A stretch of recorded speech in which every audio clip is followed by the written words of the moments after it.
Assalamualaikum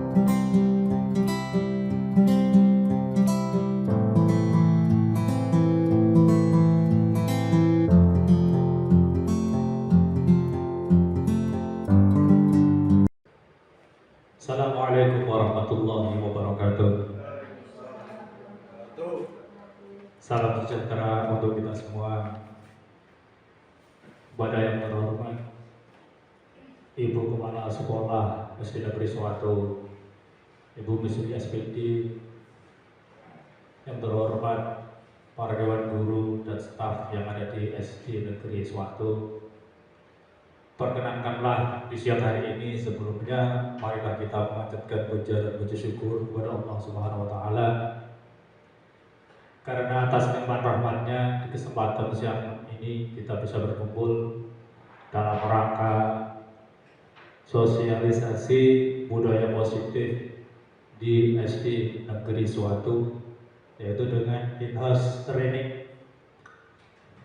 Semoga apa yang kita kerjakan di siang hari ini membawa berkah terkhusus untuk diri kita sendiri dan umumnya untuk peserta didik yang ada di Sekolah Dasar Negeri Suwatu.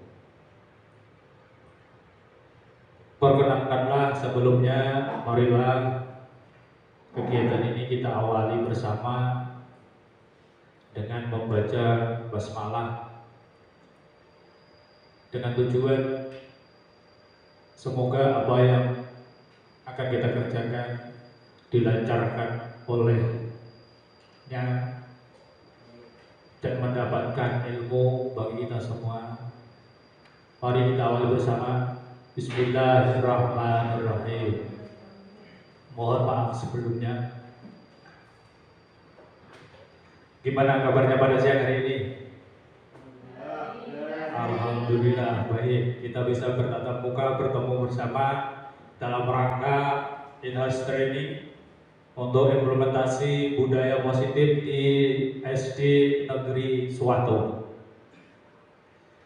Di sini juga berkesempatan pula saya sebagai CGP Angkatan 9 menyampaikan materi tersebut. Untuk itu sebelumnya mohon maaf apabila nanti di dalam penyampaian kami kurang berkenan.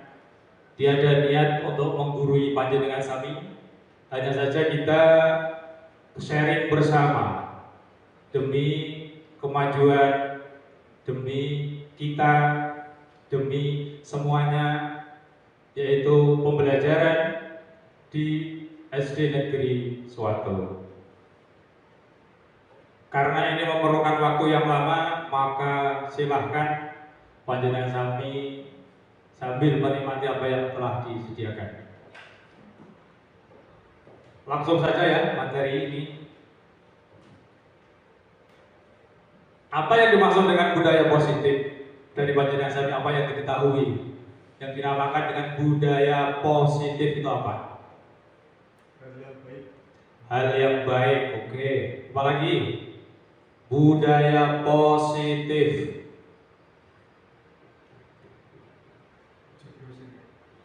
Tidak apa-apa. Apa? Apa yang dinamakan dengan budaya positif? Pembiasaan yang baik. Apalagi? Pengaruh yang baik, positif. Apalagi? Ayo, semuanya dikeluarkan. Apa itu yang dimaksud dengan budaya positif? Kenapa kita harus mengimplementasikan pada sekolah kita?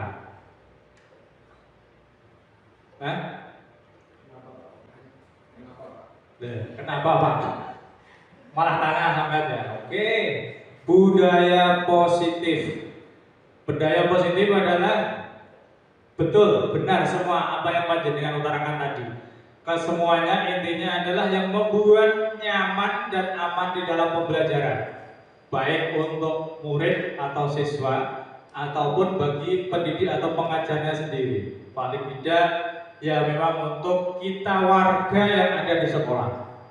Di dalam budaya positif ini nanti ada materi yang disampaikan, kalau tidak salah 5 materi di dalamnya. Nanti kita pelajari satu persatu bersama-sama. Tadi sudah saya bilang bukan niat menggurui panjenengan sami, dan semuanya pasti sudah melaksanakan itu. Hanya saja kita sharing bersama, berkolaborasi, menyatukan ide panjenengan sampai dengan kita semua yang ada di sini. Setuju? Oke.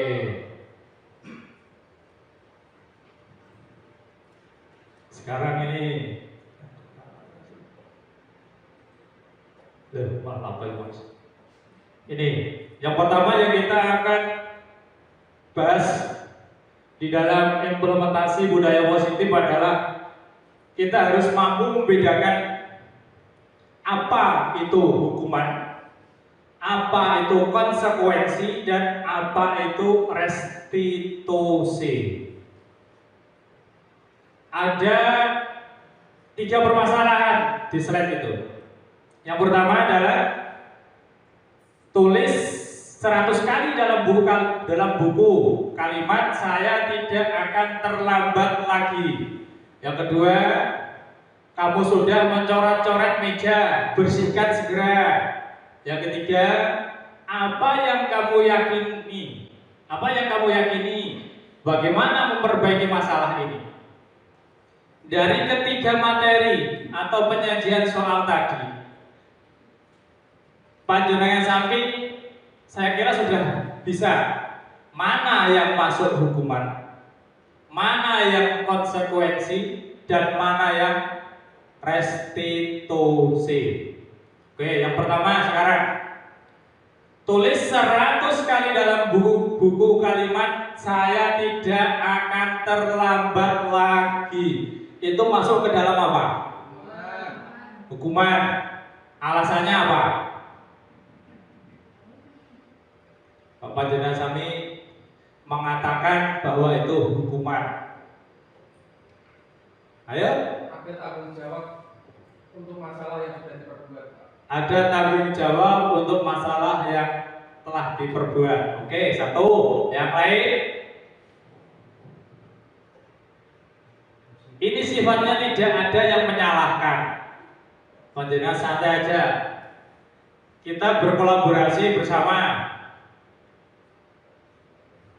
Kenapa mengatakan bahwa yang soal pertama itu tadi termasuk hukuman?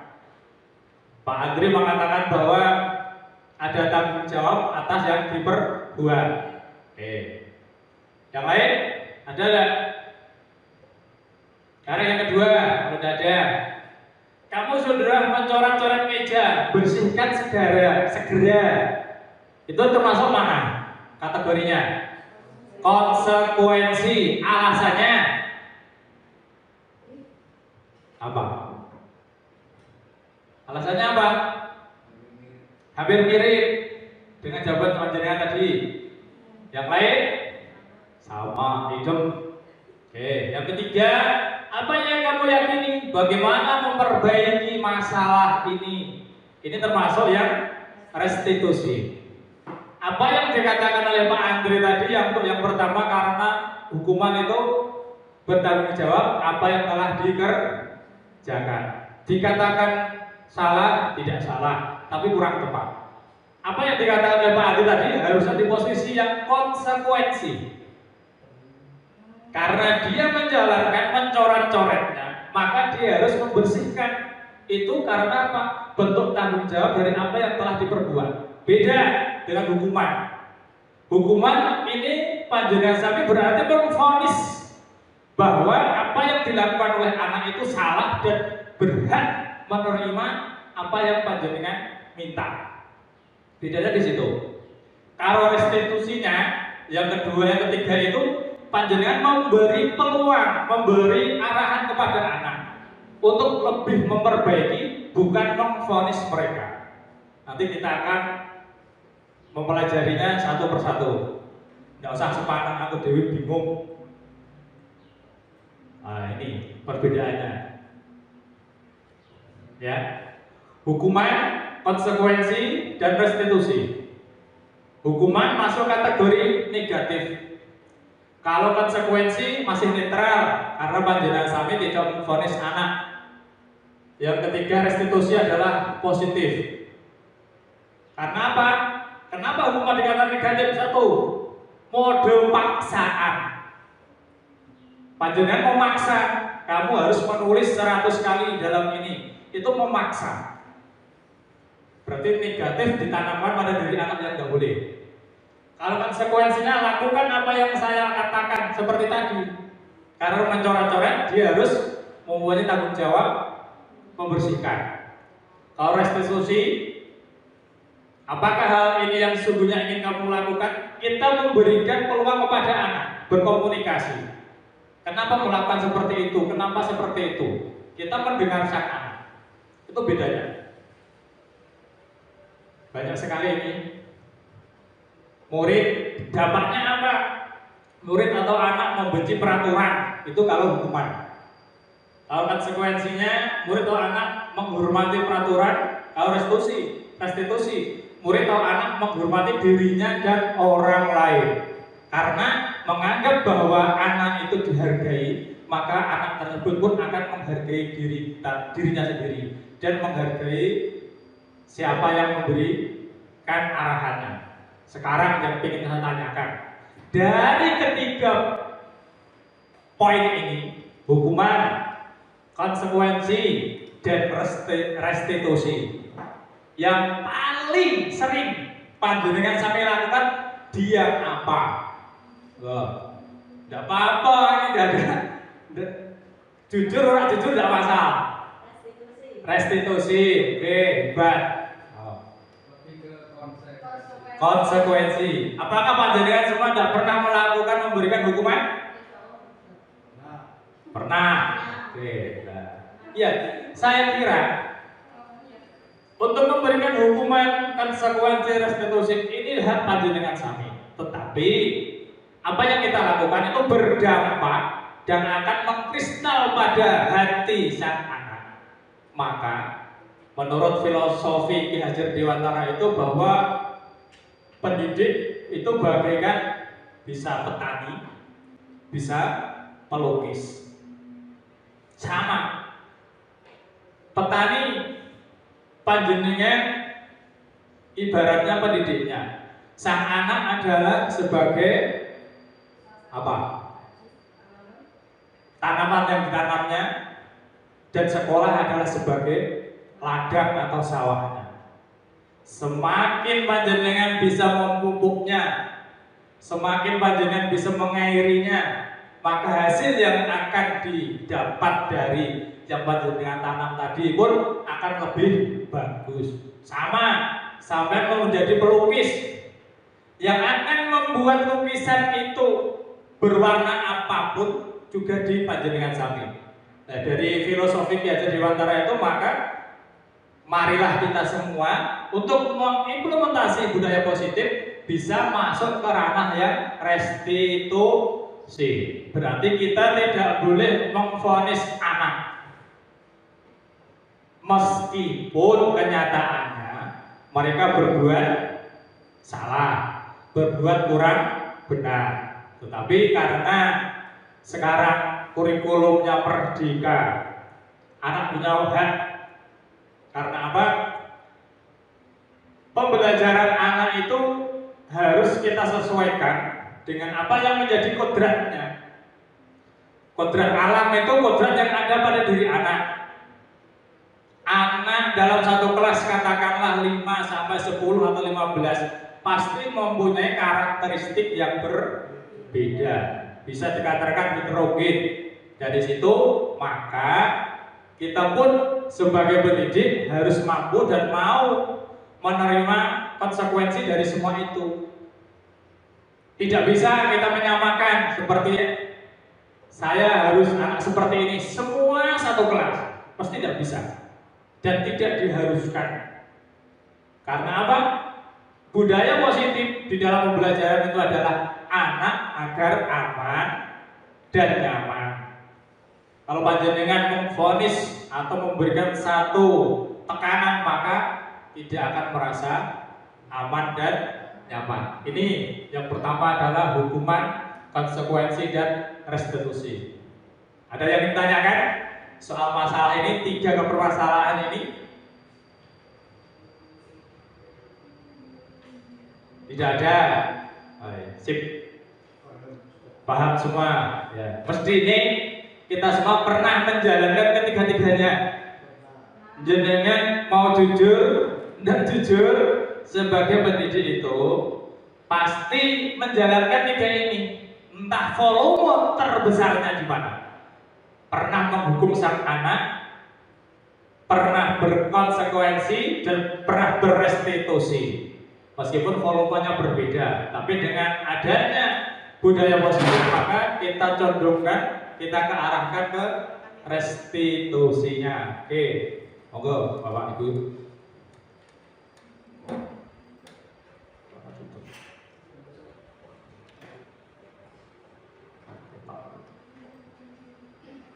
Yang kedua adalah tentang kebutuhan dasar manusia.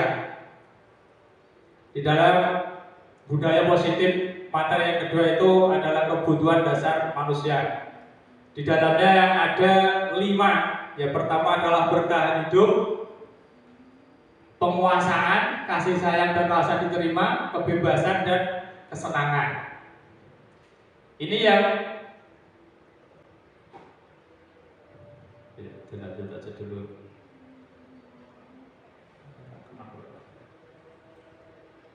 Langsung ke yang ketiga.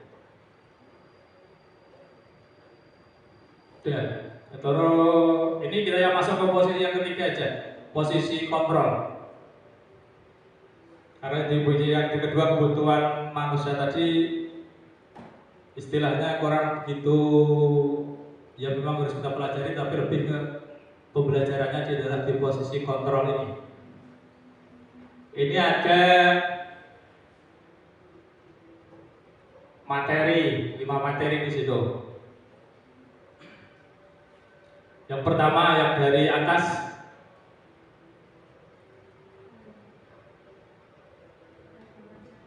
apa itu bacaannya?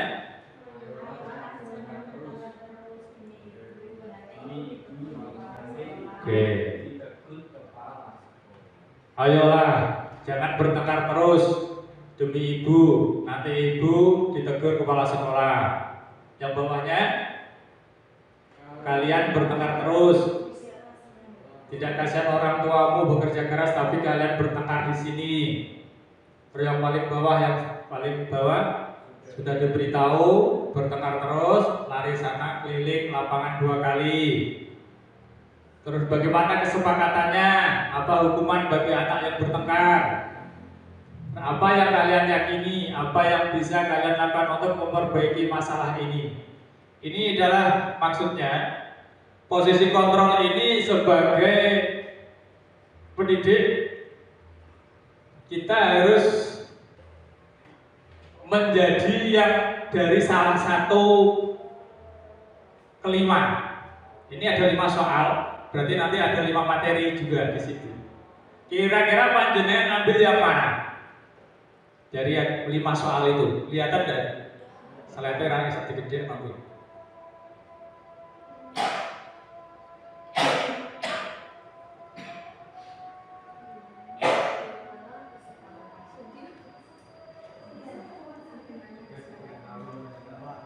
Dari 5 itu panjenengan pilih yang mana?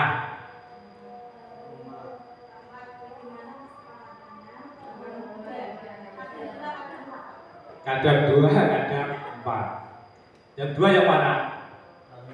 Kalian bertengkar terus, tidak kasih orang tuamu bekerja keras, tapi kalian bertengkar di sini. Kadang 3. Sini Pak. Sudah diberitahu bertengkar terus, lari saya di lapangan 2 kali. Ya, betul. Saya juga pernah seperti itu dulu berkali-kali. Apa yang kalian yakini, apa yang bisa kalian lakukan untuk memperbaiki masalah ini? Yang diambil yang mana? Panjenengan? Bagaimana? Kesepakatannya apa hukuman bagi anak yang bertengkar? Pak Andri? Sama. Bu Riri? Yang kedua, kalian bertengkar terus, tidak kasihan orang tuamu bekerja keras, tapi kalian bertengkar di sini. Bu Krisna? Bagaimana kesepakatannya? Mau di? Nomor 2. Kalian kasihan orang tuamu bekerja keras, tapi kalian bertengkar di sini. Ayo Bu Ambar. Yang keempat yang mana itu? Bagaimana kesepakatannya, apa hukuman bagi anak yang bertengkar? Pak Eko. Kelima. Yang kelima, apa yang kalian yakini, apa yang bisa kalian lakukan untuk memperbaiki masalah ini? Oke, lanjut.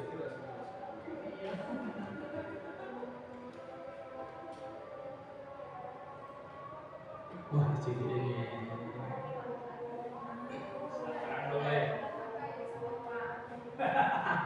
Ya.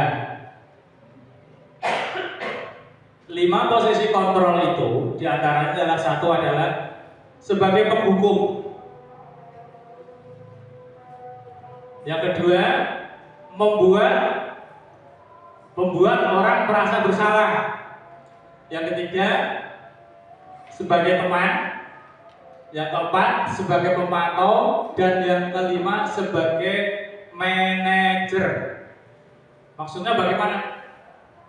Penghukum sama namanya menghukum itu. Kadang kita menghardik, menunjuk-nunjuk, menyakiti, menyindir. Itu berarti kategori kita sebagai guru kontrol pada posisi penghukum. Contohnya itu ada, kalau kamu tidak melakukannya, awas ya, rasakan nanti. Itu berarti panjenengan posisi kontrolnya sebagai penghukum. Tuh. Kalau kaitan dengan dunia berkualitas, murid meletakkan guru di luar dunia berkualitas. Biarkan saja nanti juga marah-marah lagi. Dampaknya apa? Mengulangi kesalahan. Tadi mengkristal dalam hati, aku salah Hawaii. Seperti itu. Untuk posisi kontrol yang pertama adalah sebagai penghukum. Untuk posisi yang kedua adalah pembuat orang merasa bersalah. Seperti apa yang dipilih Bu Ririn tadi. Apa kamu tidak merasa bersalah? Orang tua kamu sudah begini-begini. Itu berarti anak akan merasa bersalah. Panjenengan berarti pada posisi kontrol yaitu membuat orang merasa bersalah. Biar saja. Ya, biar mengakui kesalahannya. Ya, betul. Benar itu. Kamu seharusnya, kamu sudah tahu ibu lelah sekali mengatakannya, ibu stres karena seperti itu. Kamu sudah tahu apa yang saya lakukan, apa kamu udah kasihan sama. Itu namanya sebagai membuat orang merasa bersalah. Ini semua tidak ada kata apa ya? Seperti tadi loh, salah dan salah. Ini hanya nanti kita mempelajari ini dan kita silakan memperbaiki diri kita. Kita pakai posisi yang mana? Apa yang panjenengan katakan biar anak itu merasa apa? Iya, betul. Apa yang dilakukan biar merasa tanggung jawab, mengurmangsani seperti itu. Iya, tetapi akan tumbuhkan dalam hati mereka. Iya, ya. Dan segala sesuatunya nanti akan menjadikan apa dia? Rendah diri, minder. Ini teori dalam filosofi Ki Hajar Dewantara ini. Ya. Panjenengan yang seperti itu yang kita terapkan. Biasanya kita perbaikan seperti itu. Orang sakit wong tuamu wis diriwangi ngene. Nah itu membuat merasa bersalah. Dalam teori ini, maka anak akan merasa rendah diri atau minder. Boleh dan tidaknya tinggal panjenengan. Yang ketiga adalah sebagai posisi sebagai teman. Ini contohnya, ayolah lakukan demi ibu. Masa kamu tidak mau ingat tidak bapak pernah bantu apa? Istilahnya kan ini yang biasa kita terapkan kebanyakan adalah posisi teman. Bahwa merasa kita sebagai teman di dalam pembelajarannya. Tapi ada efeknya tidak? Sama. Meskipun kita merasa kalau posisi teman itu enak pada diri, nyaman pada diri anak, tetapi nantinya anak pun tidak akan mandiri. Di sisi lain, katakanlah seperti ini. Saya guru di kelas 3. Kita memposisikan diri sebagai teman. Setelah anak naik di kelas 4 katakanlah, beda dengan guru lagi. Dan mungkin guru yang di kelas 4 itu tidak memposisikan sebagai kontrol, sebagai teman. Maka anak tersebut akan merasa tadi orang nyaman, tidak mandiri. Karena apa? Sebagai teman kebanyakan tergantung, nyantai, diburiin santai, apa seperti itu. Oh tibane dulang Pak Eko bingung karena Pak Eko keras kata-kata. Ya, ini posisi teman. Ada keuntungannya juga ada kelemahannya. Dan akan apa? Meletakkan guru sebagai orang yang sangat penting di dunia berkualitasnya. Yang diidolakan mesti gurunya kui. Dengan guru yang lain merasa kecewa. Ini dampaknya. Ya. Yang keempat, kontrol sebagai pemantau.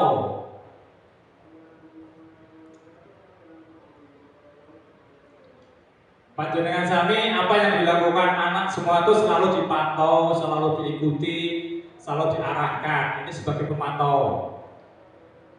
Berapa banyak bintang yang saya harus peroleh, berapa halaman yang harus saya tulis, ini juga ada contoh-contohnya. Di sini guru akan menjadi peraturan dan hukum di dunianya. Maka semuanya itu juga terpaut dengan guru tersebut. Apa dampaknya? Menitik beratkan pada sanksi atau hadiah untuk dirinya. Sama, intinya biasanya panjenengan kita semua itu sebagai pemantau dimingi-mingi. Nanti dikasih ini seperti ini, seperti ini. Ini sebagai pemantau karena kita mengikuti apa yang dilakukan oleh anak. Dan yang diinginkan dalam pembelajaran yang implementasi budaya positif itu adalah kita sebagai manajernya. Ya. Ini yang kita inginkan. Apa betul apa yang dipilih oleh Pak Eko tadi? Tuh. Apa yang kita yakini, apa yang bisa kau kerjakan untuk memperbaiki masalah ini, dan mengaitkan semuanya. Ini meletakkan dirinya sebagai individu yang positif dalam dunia. Intinya itu kita memberikan kesempatan kepada anak untuk bercerita, berkeluh kesah, dan kita juga memberikan solusi bagi anak tersebut. Selalu mendampinginya, ya. Dampaknya apa? Mengevaluasi diri, bagaimana cara memperbaiki diri. Dari kelima ini diharapkan untuk memunculkan budaya positif yang ada di sekolah kita itu, kita diposisikan menjadi manajer.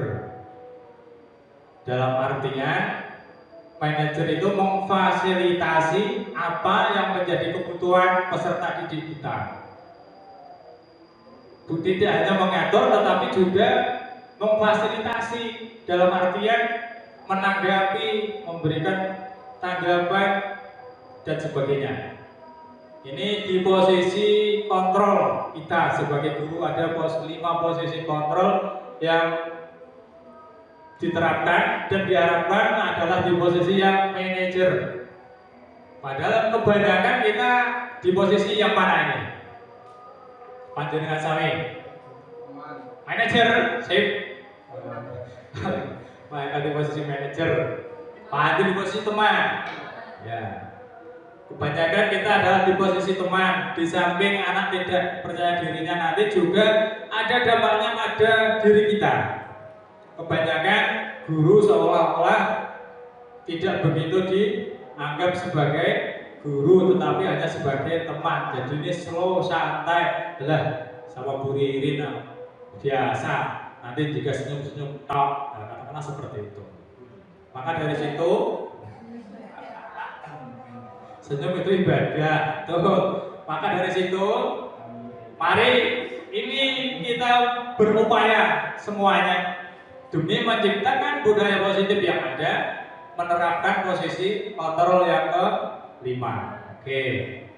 Ini materinya sudah hampir selesai, waktunya masih lama. Adakah pertanyaan?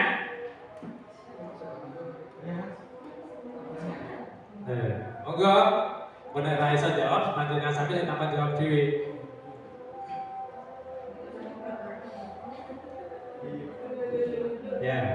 Monggo.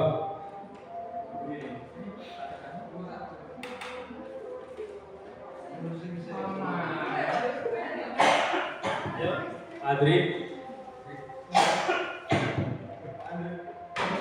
Ya.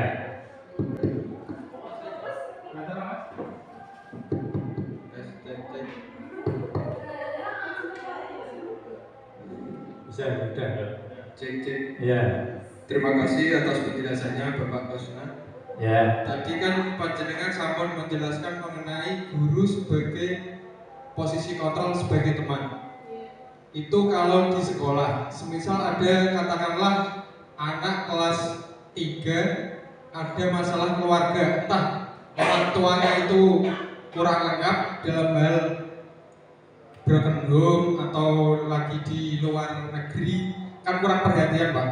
Itu untuk anak supaya bisa bercerita kepada guru yang dianggapnya teman itu gimana? Selaku panjenengan sebagai guru penggerak untuk situasi saat ini, anak supaya itu bisa lepas, setidaknya mengurangi beban sedikit lah, supaya bisa kita kurangi bebannya itu. Terima kasih. Oke, terima kasih, tepuk tangan untuk Pak Adri. Ya, mencoba menjelaskan. Ini titik beratnya. Ini titik beratnya panjenengan bisa tidak hanya di posisi sebagai teman, tapi lebih komplainnya itu di posisi sebagai manajer. Meskipun anak dalam kondisi yang seperti tadi, memang benar kita diharuskan mau dan mampu untuk menerima keluh kesah dari peserta didik kita. Yang penting satu tadi, kita tidak memvonis apa yang dilakukan itu salah, apa yang dilakukan itu kurang benar, dampaknya seperti itu. Sebenarnya kalau kita telaah, kata-kata itu memang benar, tetapi nantinya justru malah akan membekas di dalam hati anak. Makanya kita harus bisa merangkulnya dalam artian memberi solusi, bertanya, kenapa kamu seperti ini? Dia pasti akan bercerita bla bla bla bla bla. Semuanya pun harus bisa menerimanya. Oh, kalau yang menunggu ya kurang bagus, bagusnya seperti ini. Nah, itu hampir sama posisi teman dengan posisi manajer, apa yang sampai katakan tadi. Tetapi lebih baiknya posisikanlah panjenengan pada posisi manajer, karena lebih komplit di posisi manajernya. Karena sebagai teman nanti di suatu saat panjenengan tidak ada di sisi mereka, maka mereka akan lebih broken lagi. Karena panjenengan yang diidolakan. Teman itu pada posisi teman, guru itu menjadi idola. Maka tadi saya ceritakan, seumpama saya di kelas 3 terus naik di kelas 4, posisi guru kontrolnya itu berbeda, itu yang menjadikan anak kurang baik. Maka meskipun panjenengan pengennya guru olahraga itu memang biasanya menjadi teman kebanyakan, tidak keluh kesah, itu dari dulu memang seperti itu. Pemenang guru olahraga yang ganteng, sing dolan cah gede-gede, gandrung biasanya, seperti itu ya. Tapi posisikanlah panjenengan sebagai manajer, jangan sebagai teman. Tadi loh efeknya, kalau sebagai teman, setelah panjenengan tinggalkan, maka anak akan merasa kecewa.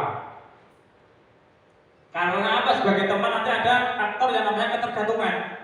Posisikanlah panjenengan sebagai manajer, memberikan solusi-solusi atas permasalahan-permasalahan anak tersebut. Tuh, oke. Kurang jelas? Atau mau ada yang memperjelas lagi, monggo? Oke. Ada lagi? Monggo, Pak. Oke.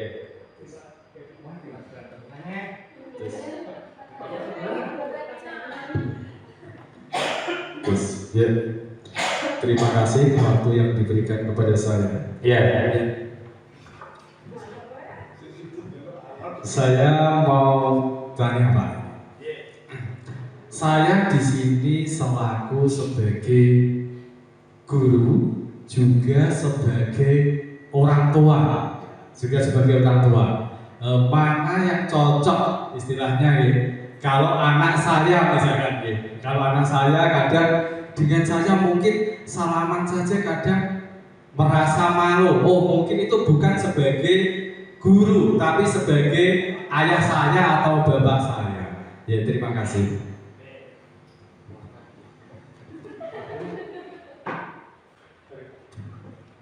Terima kasih Pak pertanyaannya. Ya, sama Pak. Di dalam pembelajaran 5 posisi kontrol ini, meskipun panjenengan sebagai orang tua dan sebagai guru, di dalam menghadapi anak mau meskipun anak sendiri, posisikanlah pada posisi manajer. Itu tuntutan kita sebagai guru adalah di situ. Oke, Bu. Dalam artian manajer ini jangan kita pikirkan seperti di perusahaan besar, bahwa manajer itu yang memerintah harus seperti ini dilakukan. Tapi apa? Sebagai control manager adalah kita sebagai orang yang menguasai semuanya atas diri anak. Berarti anak akan merasa aman, nyaman pada diri kita. Nek PR jenengan kon salaman wae aku kok Pak. Entah itu karena dia berpikir ini bapakku, ini guruku, ini pendekatannya kita harus sebagai manajer. Karena apa? Sebagai manajer itu kita membasih solusi, mencari kenapa seperti itu. Nah biasanya, jadi betul apa yang Pak Jenang katakan. Nek anaknya dewi, ya, dia wong tuane sekolah kowe, ngejak tukaran, biasanya seperti itu. Dan itu memang benar. Tetapi marilah kita memposisikan diri sebagai manajer. Kita juga mengetahui permasalahannya apa, tidak mau. Ini kadang kita sebagai orang tua yang mempunyai ego tinggi. Anakku ya kudu kaya aku. Anakku kudu gelem tak atur kaya aku. Padahal itu tidak bisa dan tidak diperkenankan di dalam dunia pendidikan. Karena anak itu mempunyai karakteristik sendiri-sendiri. Anak kandung 2 katakan itu pun tidak akan bisa sama karakternya. Ini termasuk PR kita sebagai orang tua. Kenapa anak saya bisa seperti itu? Kenapa anak saya menjadi seperti itu? Yang menelaah bukan anaknya tapi kita. Apa yang saya tanamkan ini cocokkah pada anak itu? Dalam artian tadi, aku pengen anakku ini arahnya ke sini, arahnya ke sini. Padahal anak itu tidak mesti atau tidak pasti mau seperti apa yang kita inginkan. Tidak ada, memang benar tidak ada orang tua yang tidak menginginkan anaknya lebih dan lebih, itu tidak ada. Tapi kesemuanya itu kita harus tadi menurut Ki Hajar Dewantara melihat kodrat alam yang ada pada diri anak tersebut. Jangan terlalu dipaksakan, kecuali tentang adab seperti yang dikatakan oleh Pak Udi tadi, itu memang harus kita tanamkan. Itu kan perilaku berbudi luhur, itu yang harus ditanamkan. Tetapi di dalam hal yang lainnya pun kita harus menyesuaikan dengan kondisi kodrat alam anak tersebut. Pripun Pak Udi? Oke, ora oke. Digoleki neh. Mohon, sudah dilanjutkan lagi. Apunten Bu.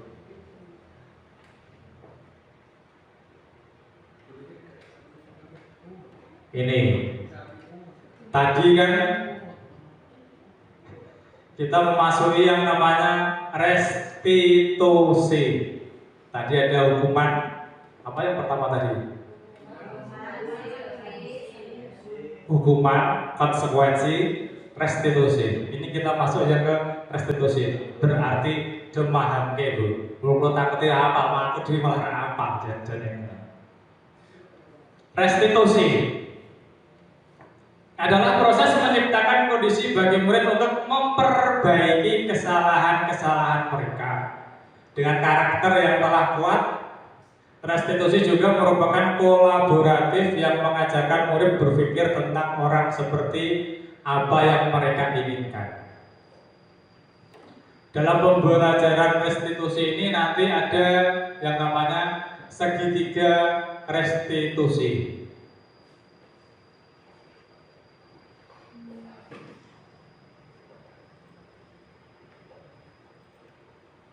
Ini orang ketok.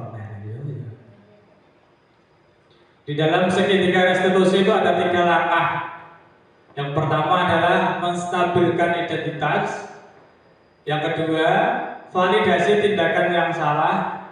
Dan yang ketiga adalah menanyakan keyakinan.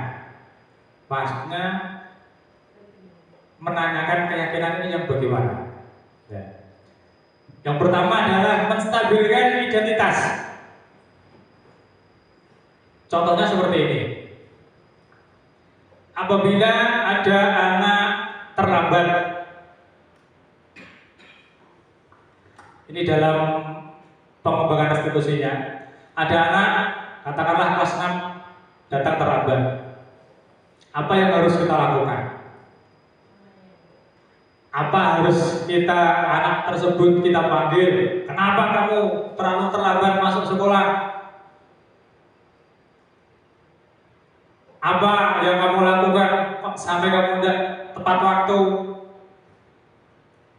Tapi di dalam itu memang benar tuh hak dari panjenengan sami sebagai guru. Tetapi di sini ada langkah untuk restitusinya. Dalam artian tadi restitusi tadi apa? Apa tadi? Dawuhan. Ya. Nah, yang kita lakukan pertama adalah menstabilkan identitas. Biasanya kan anak dipanggil, ini teorinya, tapi prakteknya ini sulit untuk restitusi ini. Anak kita panggil, kita tanya seperti tadi, tapi didesain untuk memunculkan menstabilkan identitasnya itu kita dengan bahasa seolah-olah mengayomi anak-anak itu. Contohnya itu, kamu bukan satu-satunya yang pernah melakukan ini. Itu kan berarti anak merasa, oh berarti ono liyane. Ono teman-teman yang seperti itu. Setiap orang pasti pernah melakukan kesalahan. Kata-kata tuh meskipun ujungnya nanti itu panjenengan memberi motivasi anak, tapi dari kata awalnya seperti itu. Memunculkan atau menstabilkan identitas anak. Berarti anak merasa tidak dimarahi seketika itu juga.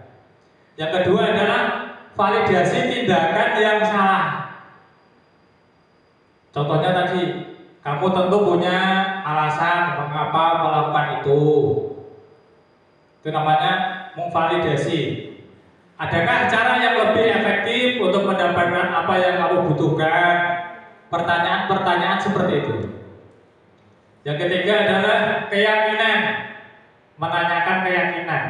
Ini dimana kita dituntut di setiap kelas itu mempunyai yang namanya keyakinan kelas, dan itu harus dipapak sebagai bukti di sisi lain atau di waktu yang lain anak melakukan kesalahan yang berhubungan dengan itu.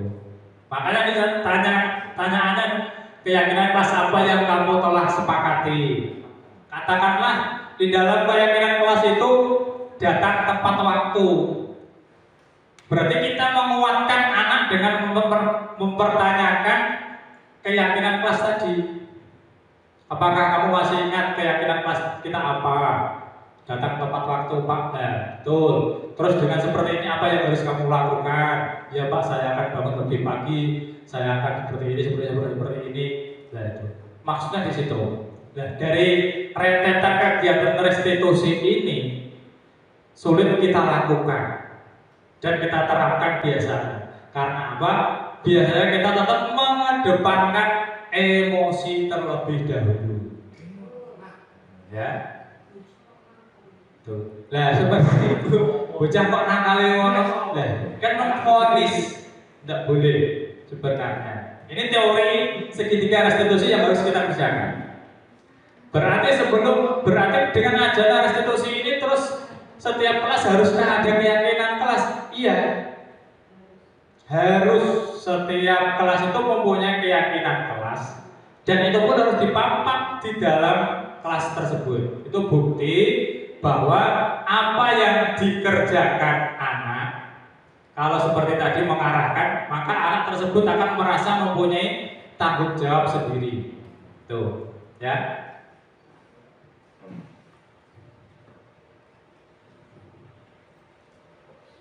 Wes malah, boleh keyakinan kelas. Ini yang kelima adalah yang terakhir. Soal restitusi tadi silahkan nanti dipraktekkan di kelas panjenengan sami apabila ada anak yang dianggap melanggar aturan kelas atau keyakinan kelas yang ada pada kelas masing-masing. Untuk menciptakan budaya positif di sekolah atau di kelas, tak luput dari yang namanya keyakinan kelas. Karena apa? Setiap tindakan atau perilaku yang kita lakukan di dalam kelas dapat menentukan terciptanya sebuah lingkungan yang positif. Perilaku warga kelas tersebut menjadi sebuah kebiasaan yang akhirnya membentuk sebuah budaya positif. Untuk terbentuknya budaya positif, pertama-tama perlu diciptakan dan disepakati keyakinan-keyakinan kelas yang ada sesuai dengan nilai-nilai yang terkandung dalam visi sekolah. Visi sekolah perlu ada untuk menentukan arah tujuan dari sebuah sekolah.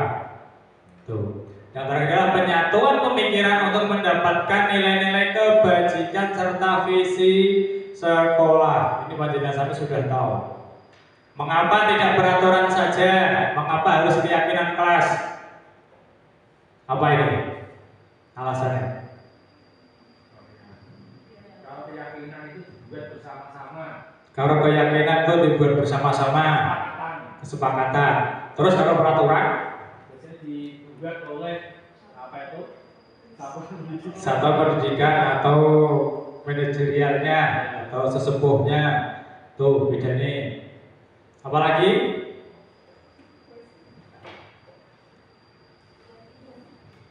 Ya, mengapa tidak peraturan saja, tapi mengapa harus keyakinan kelas?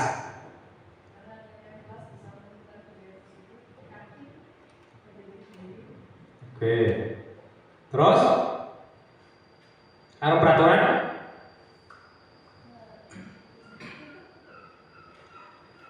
Intinya di sini. Peraturan itu sesuatu yang harus kita kerjakan. Tetapi beda kalau dengan keyakinan kelas itu seperti yang dikatakan Pak Odi, itu hasil dari kesepakatan bersama yang nantinya menghati pada diri sang anak. Bedanya di situ. Makanya kata-katanya bukan peraturan tapi keyakinan. Pengaturan tadi arahnya seolah-olah nah orang aku mau ini dan ini dan ini dan harus ini. Tapi keyakinan kan tidak. Keyakinan itu memang sudah dari awal pembentukannya kita bersama disepakati yang mana yang harus kita kerjakan.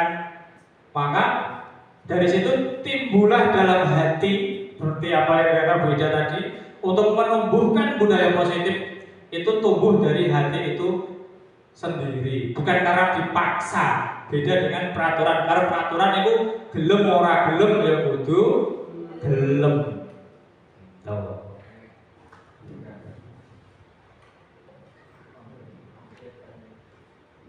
Nah ini suatu keyakinan akan lebih memotivasi seseorang dari dalam atau motivasi intrinsik.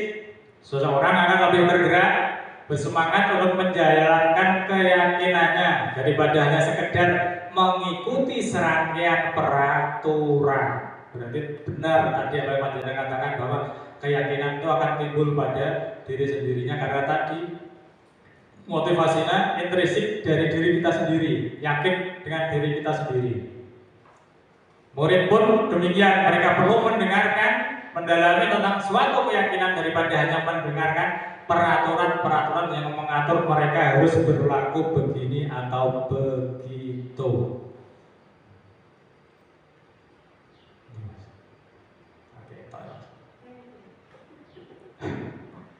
Ini lagi, ini pengertiannya sama. Keyakinan kelas bersifat lebih abstrak daripada peraturan yang lebih rinci dan konkret. Keyakinan kelas juga berupa pernyataan-pernyataan universal. Pernyataan kelas senantiasa dibuat dalam bentuk positif. Keyakinan kelas sebenarnya tidak terlalu banyak sehingga mudah diingat dan dipahami oleh semua warga kelas.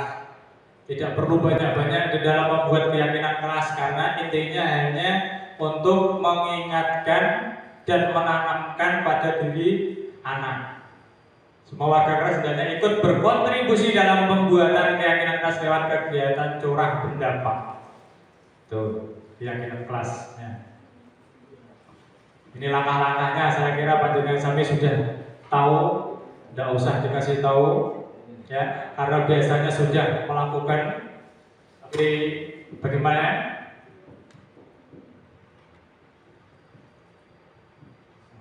Dipraktekkan atau tidak usah? Praktekkan, jadi Pak. Jadi orang muda ya, tapi tidak usah ya kita berbicara aja.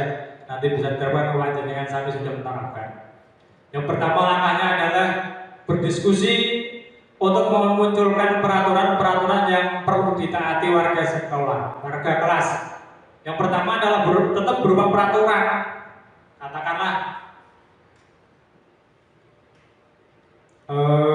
tadi anak terlambat, berarti kita harus mempunyai konsekuensinya. Anak kita tepat waktu dan sebagainya, seperti itu nantinya.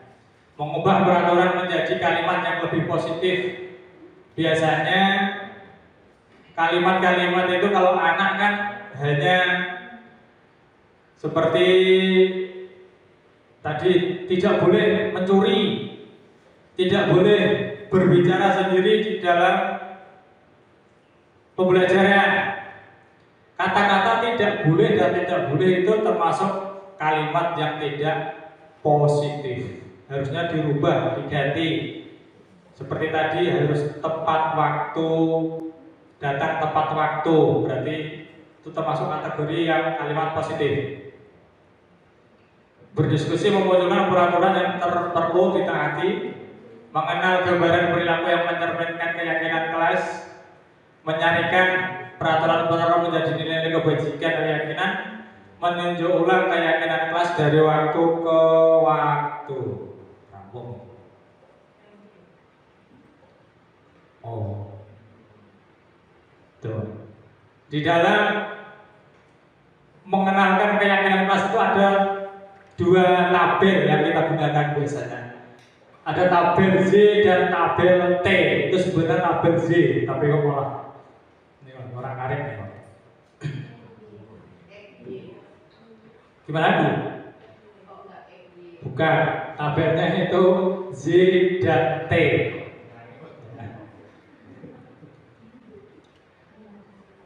Terlihat, terdengar, berperilaku, saling memberikan dukungan untuk tujuan, untuk terdengar seorang seperti teman-teman hari ayo kita bekerja bersama, berperilaku membagi tugas dengan anggota kelompok piket. Ini bisa kita terapkan juga bisa.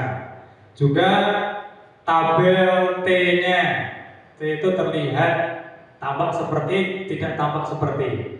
Mentaati peraturan sekolah berarti tidak tampaknya melanggar peraturan sekolah. Membuang sampah di tempatnya berarti membuang sampah sembarangan. Suka membantu orang lain hanya jika dilihat. Rajin, malas. Ini dalam tabel T.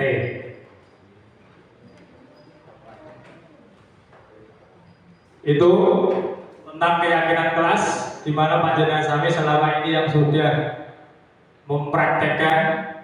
Adakah kesulitan di dalam membuat keyakinan kelas?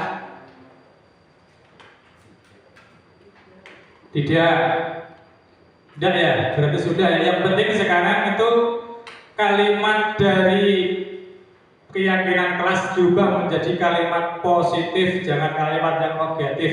Seperti tadi, tidak boleh datang terlambat. Itu berarti kalimat negatif. Tapi anak-anak seperti itu Pak, betul. Di dalam pembuatannya biasanya kita berdiskusi. Anak dimintai Yang diinginkan anak seperti apa untuk keyakinan kelas. Setelah itu kita terima. Setelah itu kita ambil yang paling harus kita kerjakan yang mana. Setelah itu kita mengubah dari kata-kata yang masih berbentuk negatif menjadi positif. Tidak boleh datang terlambat, diganti datang tepat waktu. Itu bedanya di situ. Entah kenapa berbeda seperti itu. Alasannya. Karena tadi menganggap bahwa kalimat yang diterapkan adalah harus kalimat yang positif. Ada lain? Ada yang ingin ditanyakan? Monggo.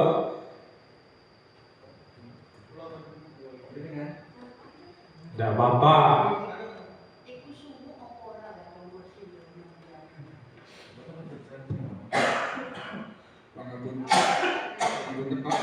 Ya. Saat yang sebelumnya tadi, yang segitiga restitusi tadi.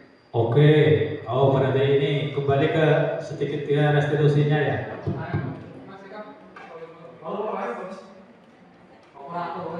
Yang ini. Iya. Oke. Itu kan ada tiga poin ya Pak. Ya, 3 langkah. Ini lebih ke minta solusi dan pendapatnya panjenengan. Apakah Ya. sudah benar apa yang saya lakukan? Oke. Sebelum saya memulai mata pelajaran olahraga, biasanya itu kan ada berdoa, presensi, atau ditanyakan yang sakit. Nah, itu kan termasuk peraturan. Untuk selanjutnya yang apakah keyakinan kelas itu seperti semisal kita jalan, anak-anak nanti tidak boleh mengambil buah yang kita lewati di jalan, memetik buah, lalu mengambil kayu atau sebagainya. Itu apakah sudah termasuk perjanjian keyakinan kelas seperti yang sudah Bapak utarakan tadi atau belum? Itu yang pertama. Lalu untuk biasanya kan kalau sudah di lapangan itu anak-anak kan ada yang ngeyel, ada yang minta sepatunya dilepas, ada yang minta dipakai dengan alasan beda-beda itu. Untuk saya ingin bertanya untuk sarannya, solusi apakah itu sudah termasuk keyakinan kelas atau peraturan, dan mohon masukannya untuk lebih baik dalam hal tersebut. Terima kasih. Aplaus tepuk tangan Pak Adi.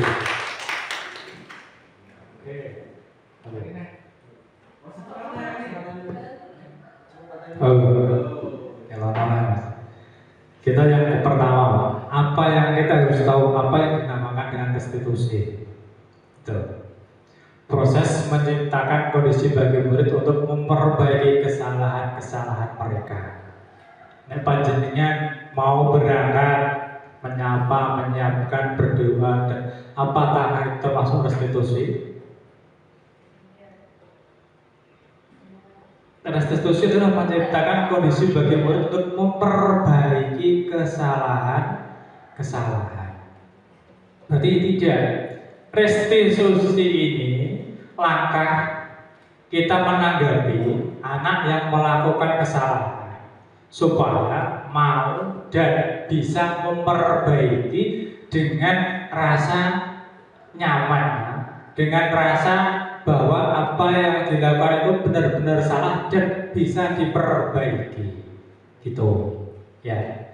Arahnya memperbaiki kesalahan-kesalahan mereka, sehingga setelah diperbaiki itu anak mampu bergaul dengan teman-temannya dengan situasional yang lebih. Karena kadang seperti anak yang membuli atau anak yang dibully itu, kalau mau bersama teman merasa tidak aman, tidak nyaman. Karena apa? Dibully, dikucilkan. Nah, ini restitusi lah yang kita gunakan. Paham ya? Berarti yang langkah berapa tadi itu bukan termasuk restitusi. Yang kedua, tentang keyakinan kelas. Panjenengan bahwa anak pada waktu di jalan tidak boleh ngambil ini, tidak boleh ngambil ini. Ini kesepakatan kelas itu kan ada nanti di setiap kelas. Ini tinggal di kelas masing-masing apa yang menjadi kesepakatannya. Kalau apa yang jadi kesepakatan di kelas itu, mohon panjenengan meskipun guru olahraga, maka intinya itu kita disuruh memapak atau menampilkan keyakinan kelas, karena semua guru yang masuk di kelas itu tahu apa yang menjadi keyakinan kelas anak. Dari situ anak akan merasa tahu. Kalau itu sudah, kalau panjenengan membacanya perdialog seperti itu, bisa panjenengan kasih tahu bagaimana keyakinan kelasnya, bagaimana kesepakatan yang kamu ambil bersama dalam keyakinan kelasnya. Anak akan sudah merasa. Ini yang diinginkan di satuan pendidikan itu dengan adanya implementasi budaya positif adalah setiap kelas itu diharuskan di awal pelajaran mempunyai yang namanya keyakinan kelas. Gunanya hanya untuk memperbaiki apa yang menjadi kesalahan-kesalahan pada mereka. Secara tidak langsung memunculkan tanggung jawab atau rasa dalam hatinya bahwa itu adalah yang harus ia kerjakan. Bisa Mas, itu bisa masuk ke dalam keyakinan kelas tadi. Tinggal di kelas itu ada tidak. Kalau tidak ada mencuri, istilahnya apa tuh? Iya, istilahnya yang berhubungan dengan mencuri kalau tidak ada ya jadi salah bicara orang keyakinan kelas. Nah dari situ maka perlu perbaikan. Kalau dilihat itu perlu dikasih atau ditambahi, ya ditambahi. Paling tidak kita sebagai anak harus berbudi luhur. Itu sudah masuk kategori di situ. Sudah berbudi luhur itu kan mencuri kan berarti kan tidak berbudi luhur. Itu kita arahkan ke situ sudah bisa. Apa? Santun. Iya, masuk di situ. Tidak harus, makanya kata-kata negatif tadi kita hilangkan karena di situ. Kita diambil yang kata yang positif dan yang mencakup di dalamnya banyak. Keyakinan kelas tidak perlu banyak karena apa? Keyakinan kelas itu supaya bisa dihafal atau diingat oleh anak, sehingga setiap dia mau melakukan apapun teringat, oh keyakinan kelasku ini, oh keyakinan kelasku seperti ini. Tuh. Oke, udah ya. Ada lagi yang ingin menambahi? Ataukah sudah? Oke, thank you. Terima kasih atas semua perhatian panjenengan kami dalam acara IHT pada siang hari ini, yaitu implementasi budaya positif. Sekaligus saya berterima kasih atas nama pribadi sebagai CGP di Angkatan 9 untuk memenuhi tugas saya di aksi nyata 1.4 yaitu budaya positif. Saya mohon maaf apabila Bapak di dalam kami menyampaikan kurang berkenan dan masih banyak kekurangan, kurang lebihnya mohon maaf. Akhirul kalam, assalamualaikum warahmatullahi wabarakatuh.